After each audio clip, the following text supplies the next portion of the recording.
Hello students, welcome to my channel. तो स्वागत है आप सभी का बिहार बीएचओ 2024 हॉर्टिकल्चर की इस एमसीक्यू के क्लास पे। यहाँ पर आपको हॉर्टिकल्चर से रिलेटेड एमसीक्यू के क्वेश्चंस देखने को मिलेंगे और ये जो क्वेश्चन होंगे वो आपको हिंदी और इंग्लिश दोनों लैंग्वेजेस में देखने को मिलेगा। तो चलते हैं क्लास की ओर, देखते हैं आज की इंपॉर्टेंट क्वेश्चंस को। तो ये रहा आज का पहला question, which physiological process in plants is mainly influenced by photoperiodism. तो प्लांट्स में कौन सा फिजियोलॉजिकल प्रोसेस है जो फोटोपीरियोडिज्म से इन्फ्लुएंस होता है? Option number A photosynthesis, option number B flowering, option number C respiration, option number D transpiration. तो फोटोपीरियोडिज्म से इन्फ्लुएंस होने वाला जो फिजियोलॉजिकल प्रोसेस है, जो इससे फ्लावरिंग जो है वो प्रभावित होता है, इसका जो सही आंसर है option number B. Photoperiodism is the response of plant to the length of the day and night which influence the timing of flowering in many species. जो है इसका जो लेंथ होता है डे और नाइट का, ये बहुत सारे स्पीसीज में, बहुत सारे जो प्लांट्स है उनके फ्लावरिंग में को ये इन्फ्लुएंस करता है। तो आप इसको याद रखेंगे, इसका जो सही आंसर है ऑप्शन नंबर बी। नेक्स्ट है which hormone is primarily responsible for the dormancy and abscission in plants. तो यहाँ पे चार हार्मोन्स के ऑप्शंस दिए हुए हैं, तो इनमें से कौन सा है जो रिस्पॉन्सिबल होता है डोरमेंसी के लिए और एब्सेशन इन प्लांट्स के लिए? Option number A gibberellin, option number B auxin, option number C cytokinin, option number D abscisic acid.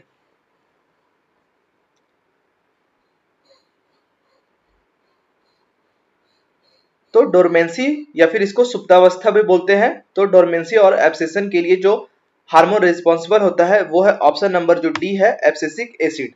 Abscisic acid place a key role in inducing dormancy and leaves abscission and its help plants respond to environmental stress। तो जो abscisic acid है ये की role play करता है dormancy and leaf abscission के लिए, जो कि हेल्प करता है प्लांट को रिस्पॉन्ड करने के लिए इन्वायरमेंटल स्ट्रेस, जो भी एबायोटिक फैक्टर्स होते हैं, क्लाइमेटिक फैक्टर्स होते हैं, उसके अगेंस्ट रिस्पॉन्ड करने के लिए ये हेल्पफुल होता है। इसका सही आंसर है एब्सिसिक एसिड।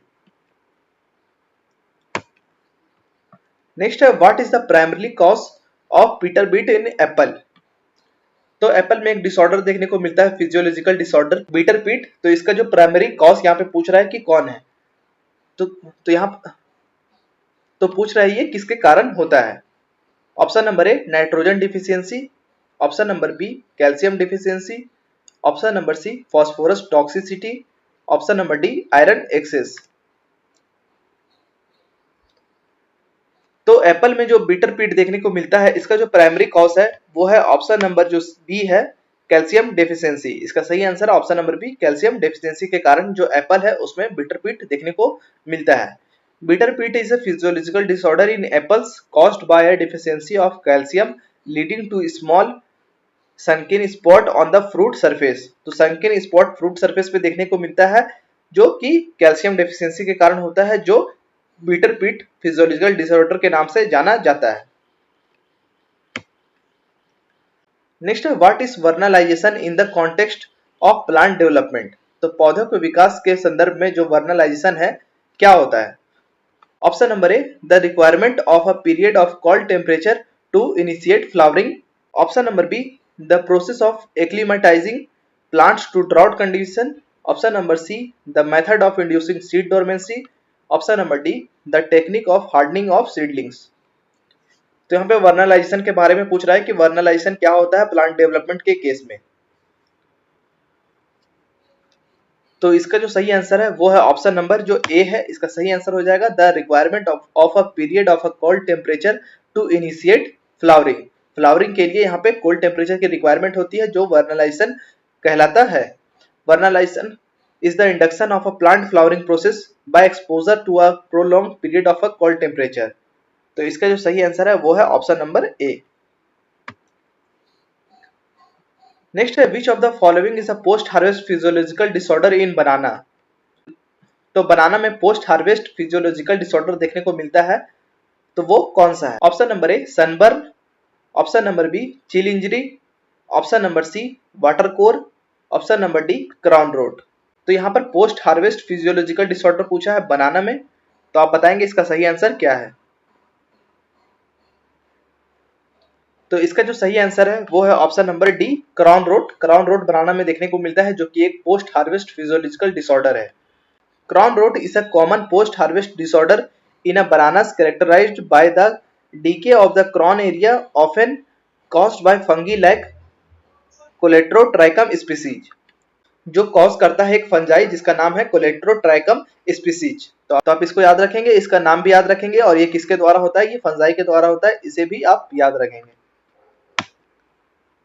नेक्स्ट है which micronutrient is most commonly associated with the chlorosis in plant. तो कौन सा माइक्रोन्यूट्रिएंट है, कौन सा सूक्ष्म पोषक तत्व है जो क्लोरोसिस से सबसे अधिक जुड़ा हुआ होता है। Option number A boron, option number B zinc, option number C iron, option number D copper.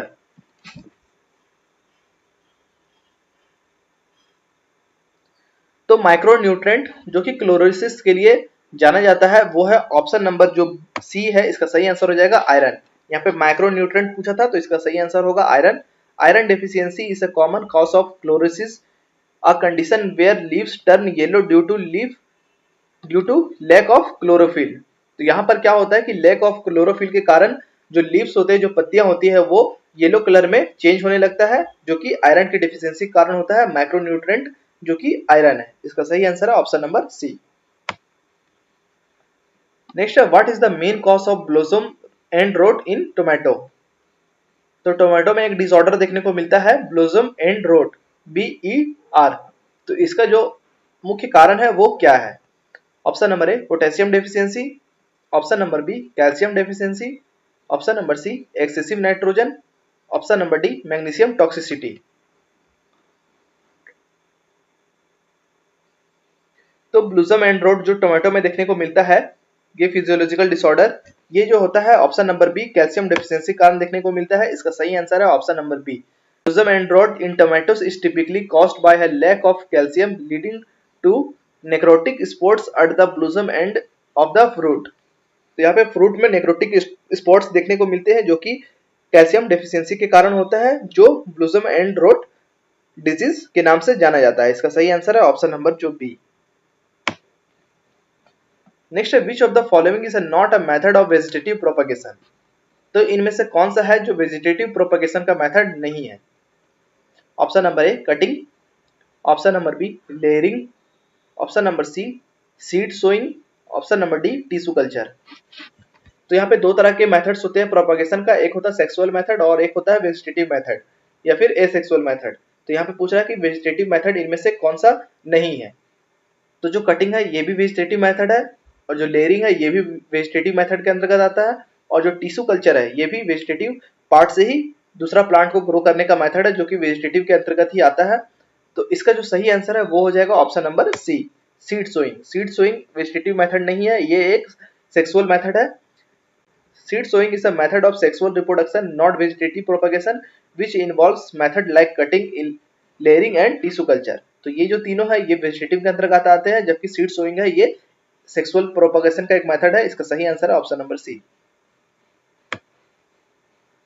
Next, which propagation technique involves inducing roots on a stem while still attached to the parent plant. तो उस technique का नाम बताना है, उस propagation method का नाम बताता है जिसमें पेरेंट प्लांट से अटैच होते हुए ही स्टेम में रूट आने लगते हैं।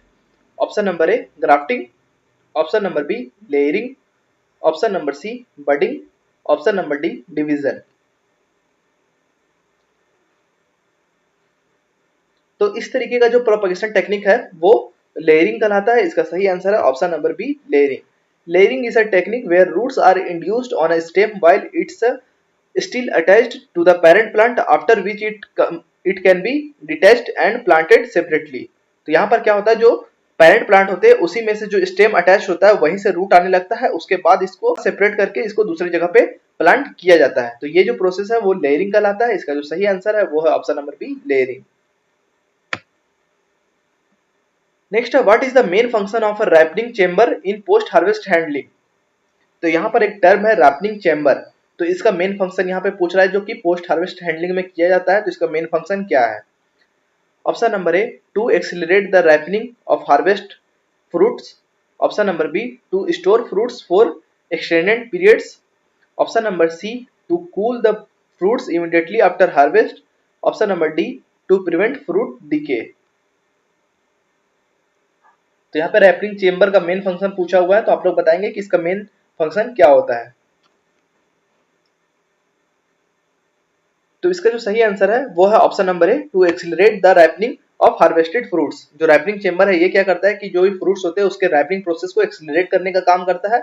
ए ripening chamber is used to control the environment, particularly temperature and humidity, to accelerate the ripening process of fruits like bananas and avocado. तो यहाँ पर आप एग्जाम्पल भी याद रखेंगे कि बनाना एंड एवोकाडोस में ये देखने को मिलता है।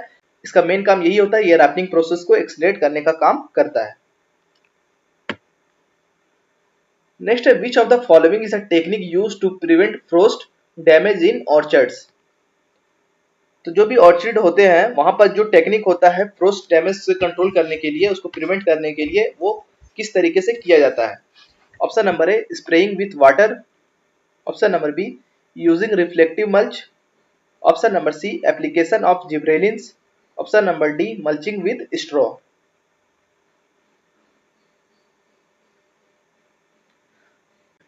तो ऑर्चिड्स में फ्रोस्ट डैमेज को प्रिवेंट करने के लिए, उसको कंट्रोल करने के लिए जो टेक्निक अपनाया जाता है वो है ऑप्शन नंबर जो ए है, spraying of waters. Spraying of waters on a plant during frosty condition help prevent frost damage as the latent heat released during water freezing maintains the temperature around the plant। तो यहाँ पे water का apply किया जाता है, water का spray किया जाता है ताकि जो आसपास का, जो प्लांट के आसपास का जो टेम्परेचर है वो मेंटेन हो सके, यहाँ पे फ्रीजिंग जैसा कंडीशन ना बन पाए। इसका जो सही आंसर है ऑप्शन नंबर ए।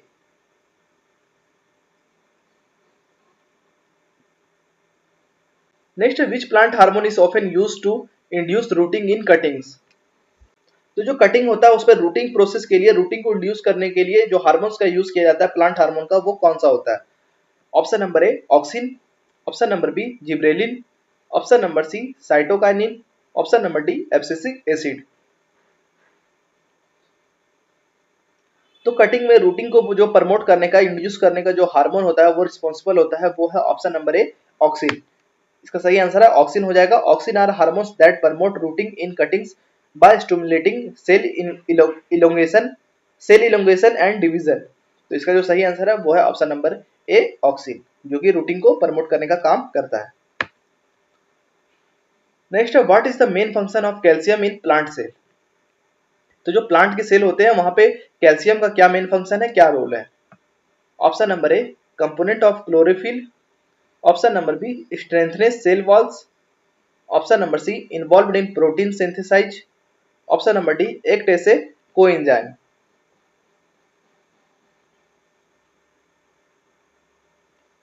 तो प्लांट सेल में कैल्शियम का जो मेन फंक्शन होता है वो है option number B, strengthness cell wall. इसका सही आंसर है ऑप्शन नंबर बी।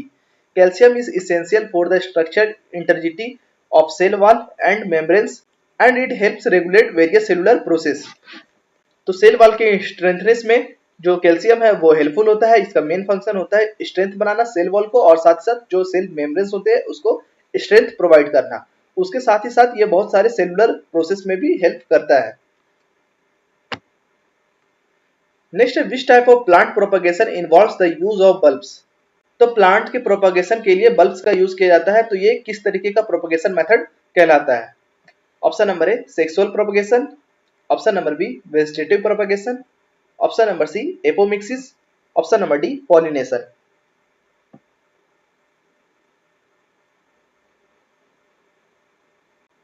तो ये जो है option number B vegetative propagation के अंतर्गत आएगा। जो बल्ब्स का यूज करते हैं वो वेजिटेटिव प्रोपगेशन के अंतर्गत आता है। Bulb are a method of a vegetative propagation where new plants are grow from the underground storage organs। तो इसका जो सही आंसर है ऑप्शन नंबर बी।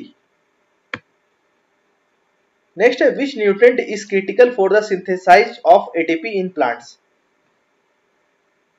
तो प्लांट्स में एटीपी के सिंथेसाइजेशन के लिए जो क्रिटिकल न्यूट्रिएंट होता है वो कौन सा माना जाता है। Option number A, nitrogen. Option number B, phosphorus. Option number C, potassium. Option number D, magnesium.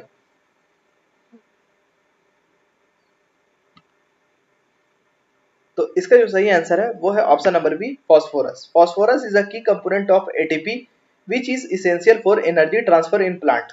जो कि एनर्जी ट्रांसफर के लिए रिस्पॉन्सिबल होता है। इसका सही आंसर है option number B, phosphorus. Next है what is hardening of in the context of plant cultivation. तो यहाँ पे हार्डनिंग ऑफ का यहाँ पे पूछ रहा है कि हार्डनिंग ऑफ क्या होता है। Option number A, gradually acclimatising plants to outdoor condition. Option number B, pruning the tops of young plants. Option number C, applying fertilisers to seedlings. Option number D, inducing dormancy in perennials. तो इसका जो सही answer है वो है option number A, gradually acclimatising plants to outdoor condition. Hardening off is the process of gradually acclimatising indoor grown और greenhouse grown plants to the outdoor environment to reduce transplant shock. Hardening off में क्या करते हैं, जो भी nursery में अगर हम लोग प्लांट ग्रो करवाते हैं तो वहां पर उस तरीके का कंडीशन उनको प्रोवाइड करते हैं ताकि हम इसकी ट्रांसप्लांटिंग कराएंगे, एडवर्स कंडीशन में इसको लेके जाके वहां पे ग्रो कराएंगे तो उसके लिए ये पूरी तरीके से तैयार हो सके। तो ये जो प्रोसेस होता है ये हार्डनिंग ऑफ कहलाता है। इसका जो सही आंसर है ऑप्शन नंबर ए। तो ये थे बिहार बीएचओ हॉर्टिकल्चर की एमसीक्यू की क्लास। आई होप आपको वीडियो पसंद आया होगा, आपको क्वेश्चंस अच्छे लगे होंगे। वीडियो को लाइक कीजिए और चैनल को सब्सक्राइब जरूर करके जाइए। Thank you.